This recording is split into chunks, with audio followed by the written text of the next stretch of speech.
আসসালামু আলাইকুম। তো আজকে বড় দুপুরে রান্না করতে আসছি চুলা পার।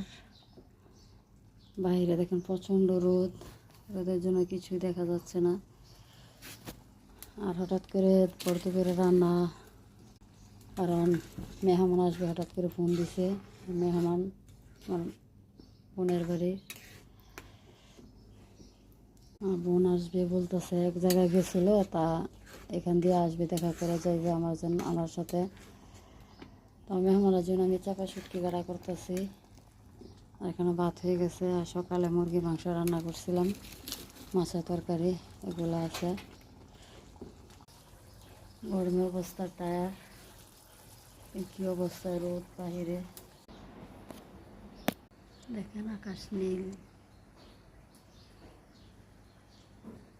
অবস্থা রোদ উঠেছে বাইরে। আর আমি চাপা শুটকি ভর্তাটা করেছি পাটায় বেটে।